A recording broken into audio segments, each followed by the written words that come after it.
अब क्वेश्चन ये है कि ये काम फ्रांस नहीं करता, ये काम बर्तानिया नहीं करता जो इंडिया कर रहा है, ये काम जो है वो न्यूजीलैंड नहीं करेगा, ऑस्ट्रेलिया नहीं करेगा, यूरोप नहीं करेगा, ये काम कोई भी मुल्क नहीं करेगा, ये काम सिर्फ और सिर्फ इंडिया करेगा। दुख की घड़ी में इंडिया के प्राइम मिनिस्टर नरेंद्र मोदी ने ईरान के साथ इजहार यकजहती करते हुए कहा है कि हम ईरान के साथ खड़े हैं। Indian prime minister Narendra Modi साहब की तरफ से ट्विटर पर यह लिखा गया, यानी एक्स की वेबसाइट पर यह लिखा गया है कि deeply saddened and shocked by the tragic demise of doctor Syed Ebrahim Raisi. India की ईरान के साथ कुछ टाइज हैं, बाकायदा शोक का ऐलान कर रहे हैं एक दिन का। रियाशी अदल जो है वहाँ पर जो कार्रवाइयाँ करती है वो पाकिस्तान से ये लोग जाते हैं। उनके साथ जिस तरीके से इंडिया ने उनके साथ सॉलिडारिटी का इजहार किया, उसी तरीके से आप भी जो है आप कहें। इसीलिए because they take it serious. मैंने आपको पहले कहा था कि for India the most important thing is supply chain and access to energy. इसके ऊपर वो कॉम्प्रोमाइज नहीं करेंगे भैया। His contribution to strengthening India Iran bilateral relationship will always be remembered. My heartfelt condolences to his family and the people of Iran. India stands with Iran in this time of sorrow. जो India के prime minister Narendra Modi हैं, उन्होंने Iran के साथ इजहार यकजहती भी किया। उन्होंने कहा कि हम इस मुश्किल वक्त में ईरान के साथ खड़े हैं।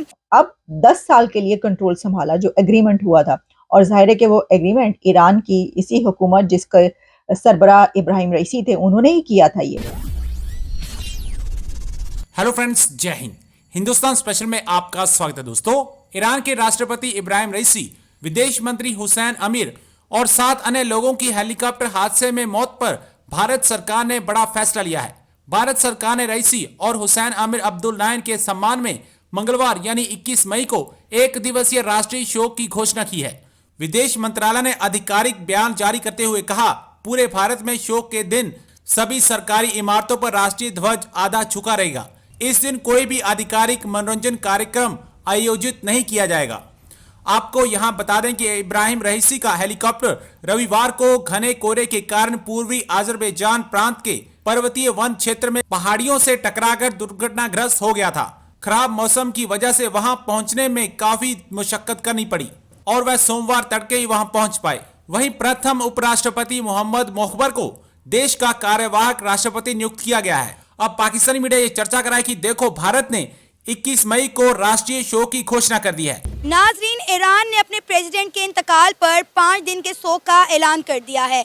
उन्होंने कहा है कि जिन जिन एम्बेसीज में ईरान के झंडे लगे हुए हैं उन्हें आधा झुका दिया जाएगा। इस गम की घड़ी में, इस दुख की घड़ी में इंडिया के प्राइम मिनिस्टर नरेंद्र मोदी ने ईरान के साथ इजहार यकजहती करते हुए कहा है कि हम ईरान के साथ खड़े हैं।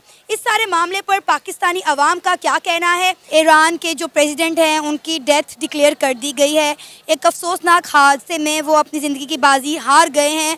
अब ईरान ने जो है 5 दिन के शोक का ऐलान कर दिया। उन्होंने कहा है कि हमारा जो फ्लैग है जितनी भी एम्बेसीज में लगा हुआ है वो आधा नीचे झुका रहेगा। और इसी के साथ साथ जो इंडिया के प्राइम मिनिस्टर नरेंद्र मोदी हैं, उन्होंने ईरान के साथ इजहार यकजहती भी किया। उन्होंने कहा कि हम इस मुश्किल वक्त में ईरान के साथ खड़े हैं। क्या कहना चाहेंगे सर आप इस सारे मामले पर? मैं इस सारे मामले पे यही कहना चाहूँगा, पहली तो ये है कि बहुत अफसोस की बात है कि वो ईरान के जो सदर हैं वो शहीद हुए हैं। वैसे जो मेरी अपनी राय है, मुझे नहीं लगता कि ये एक हादसा है, ये एक मर्डर है, क्योंकि एक बहुत बड़ा सानिया इसको डिक्लेयर किया जा रहा है और तमाम अक़वाम आलम इसके लिहाज से बहुत ही तशवीशकुन बयानात दे रही है। और ईरानी प्रेसिडेंट की जो मौत है इस वक्त वो एक मिस्टीरियस जो सिचुएशन है वो बदल चुकी है, उसमें बदल चुकी है। तो बहुत सारी चेमगोइयाँ इस हवाले से अब सामने आ रही हैं। उसकी एक बुनियादी वजह मेरे ख़्याल में जो हालिया इज़राइल और ईरान के दरमियान में टेंशन आपको दिखाई दी, जिसमें ईरान एंड इज़राइल ने एक दूसरे के ख़िलाफ़ बराह रास्त हमले किए, तो इस एक टेंशन ने भी इन चेमगोइयों में इजाफा किया और इस स्पेकुलेशन की तरफ लोगों का ध्यान गया कि शायद ये कोई कॉन्स्पायरेसी ना हो। ईरान के प्रेसिडेंट इब्राहिम रईसी के हेलीकॉप्टर क्रैश में मारे जाने से लेकर अब तक दर्जन भर से ज्यादा ऐसे मफरूजे सामने आ चुके हैं, ऐसी कॉन्स्पिरेसी थ्योरीज, जिसके ऊपर बात की जा रही है कि क्या ये एक हादसा था, ये वेदर की वजह से हुआ, मौसम खराब था, फॉग थी, या फिर ये एक कत्ल है, और अगर ये एक कत्ल है तो इस कत्ल के पीछे किसका हाथ है। तो आइए ऐसे ही चंद थ्योरीज पर बात किए लेते हैं। सबसे पहले तो आपको ये बता देते हैं कि इब्राहिम रईसी अब प्रेसिडेंट नहीं तो कौन प्रेसिडेंट है, या उनकी जगह कौन लेगा। तो ईरान का जो कॉन्स्टिट्यूशन है उसके मुताबिक वाइस प्रेसिडेंट अब उनकी सीट संभालेंगे, लेकिन इसमें है इस तरीके से कि according to the Iranian constitution, in case of president's death or incapacity, the first vice president will take over until election is held within a maximum period of 50 days. तो कहा यह जा रहा है कि जो मोहम्मद मुखबर वाइस प्रेसिडेंट हैं, उन्होंने अब उनकी जगह संभाल ली है। उसको अनाउंस भी कर दिया जाएगा, बता दिया जाएगा।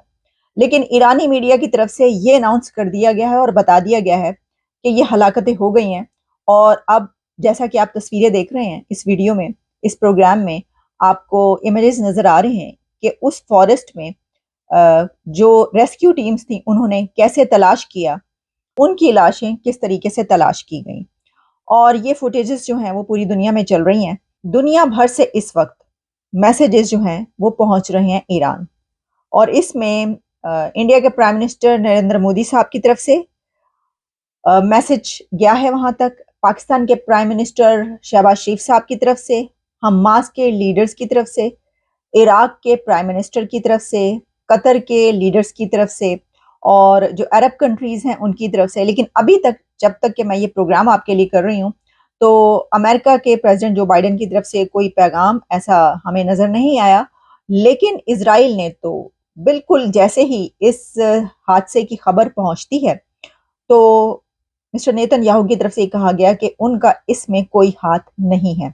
Indian prime minister Narendra Modi साहब की तरफ से ट्विटर पर यह लिखा गया, यानी एक्स की वेबसाइट पर यह लिखा गया है कि deeply saddened and shocked by the tragic demise of doctor Syed Ebrahim Raisi, president of the Islamic Republic of Iran, his contribution to strengthening India Iran bilateral relationship will always be remembered.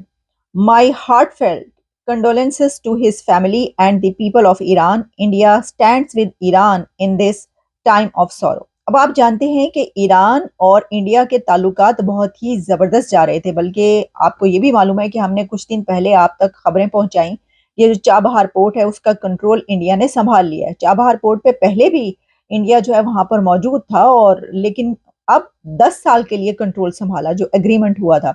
और जाहिर है कि वो agreement Iran की इसी हुकूमत जिसका सरबराह इब्राहिम रईसी थे उन्होंने ही किया था। ये तो बहुत ज़बरदस्त ताल्लुका जा रहे थे, और जाहिर है कि एक ऐसा ही जो है उन्होंने मैसेज उनको भेजा